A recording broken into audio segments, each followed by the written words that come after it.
Hey guys, Jeff here, and it's been a fair while since I posted on making my bilum style bag out of plastic grocery bags. But one of the things that has stuck with me and I've been needing to rectify is that I was asked, how do I start this style of bag? Now, I don't have that much experience. I have to start by saying that. I made this bag well over a decade ago. This was my first attempt at the bilum style stitch, and then I'll also link to the video of this one where I talk about the fact that I started on this bag that I've been making out of yucca. I still need to find some more yucca so I can finish it up. But that was my first start, second start, and my third start. For me, this graphic right here, and I will have a link to this picture in the description for anybody who wants to see it better, but this graphic is all that I ever had. So what I am doing, I am definitely going to have to say this is not how to do a bilum bag. This is my style of a bilum style bag, just doing the stitch. So for me, it was all a matter of tracing along here. So how I started, and I'm going to demonstrate with some paracord so it's a little bit easier to see. I start by taking my short end and I tie just a regular, I think most people just call it a regular knot. It's an overhand knot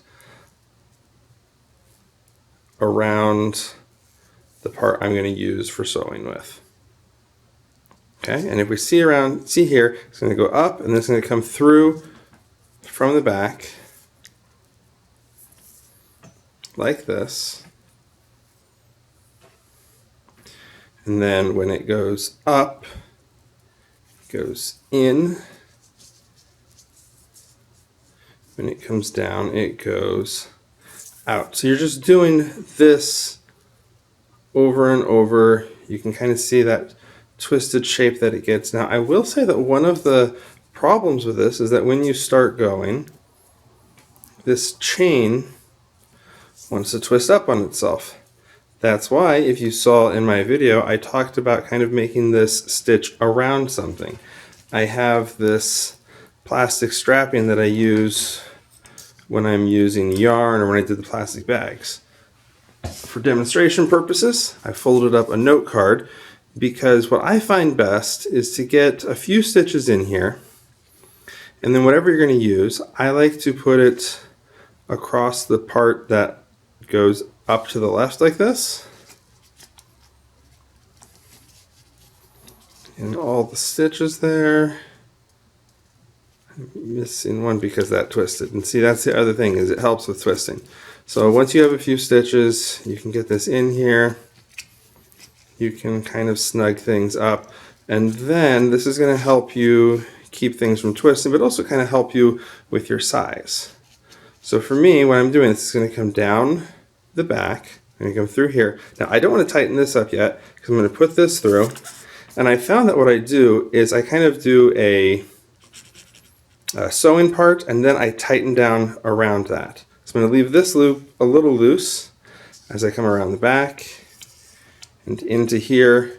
Only now I'm going to tighten it, which also makes my new loop right here. Make sure you're going around, and again we're going to tighten down around the part that we just kind of sew through. And you're just going on and on like that. Now for me, what I found is that for all of my bags, I have made an initial chain along the bottom, and then I need to do one more thing so then I can just start spiraling up. For me, that one more thing, you know what, we're going to do this with yarn so you can actually see it in kind of a real space here, and you can see why why that core material is kind of important. So I'm going to tie my knot around here.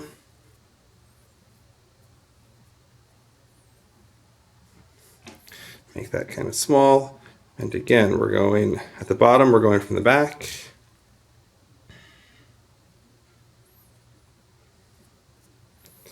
For me at the start, I just kind of use my thumb kind of as a gauge, knowing that I want the stitches about as wide as my thumb.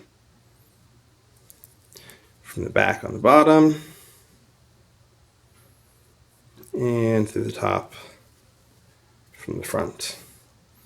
Now you're going to see here that if I'm not holding tight to this, do you see how it kind of wants to flip back up on itself?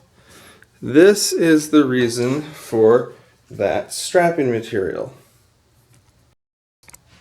So my strapping material, I have a couple lengths. I have some short ones and a longer one. The longer one is what I'm usually using when I go all the way around. I'm just going to use a short one for now. And let's see where I was. See, you can see already how everything's trying to collapse on itself. I'm going to pause this. I'm going to get this threaded through and then be back with you. All right, so there we go. Just like we did with the paracord. Now the strapping is long enough you kind of got to be careful to make sure you're going around just the part you want to. You can already see how now if I have to set it down, oh, there we go. I went around where I didn't want to. But it gives kind of some stability to what you have there. So for me, the one other part that you need to know to get this started is after you have a chain, as long as you want the bottom of the bag to be. And this kind of makes sense if you come at this from knit, crochet, even from nail bending, that you get kind of a base chain and you can kind of spiral around there. So the biggest part that I found with this is that to start going up, let's see, gotta think here. It's been a little bit for me. Bear with me. I even practiced this before I started the video. To start going up, I think there's where I want to be. Because then I'm going to come around to this side. And this is the one and only part that really matters for going up. I found I need to do a twist. This is where I check my diagram again. I want the piece to come up, come around from the back. So I want to twist it that way. So my old piece is coming up here. My working end is behind.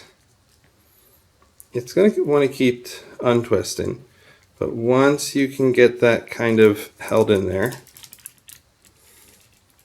I'm fighting with the strap in here because I didn't do a long enough starting chain. But once you can get that held in there, then you can grab your old stitch. You see here we come in the old stitch from in front. Should be right there, right at that top edge of my strapping.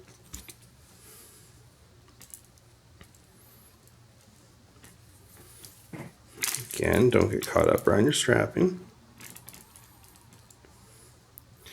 Keeping hold of my twist here, I want to go off camera. Don't want to go off camera. I go in just like before from the front. Keep that twist there because I want to, again, bottom from the back. Contending with the tail here. Bottom from the back. That should be enough to hold my twisted piece. Grab my old stitch from the front. And I almost have enough stitches now to where I can put another piece of strapping in here. So once I get this chain as long as I want, I'm going to use a second piece of strapping to help me start going around the spiral. And as long as you're not going too tight around this, I found when I was using this one, I could just kind of slide it up to give me some more working space every time I needed to. Now when it comes to the straps that you see here and the straps I ended up doing on this one, those are just going to be just like the way we started a new spiral, where we get to a stopping point, we come up, we twist so we can go across. When we get to that end there, flip the whole thing over, come up to the top, twist, and start a new one until you got to where I sewed this off here. But the question was more about how did I start a bilum bag. I hope that seeing these examples can help you visualize it. Again, I will have a link to this resource right here in the description. Let me know if you have any other questions in my limited knowledge of working on a bilum bag. Let me know if you make one. I always love to hear when I'm able to help anybody work on some projects. And with that, I'll talk to you guys later.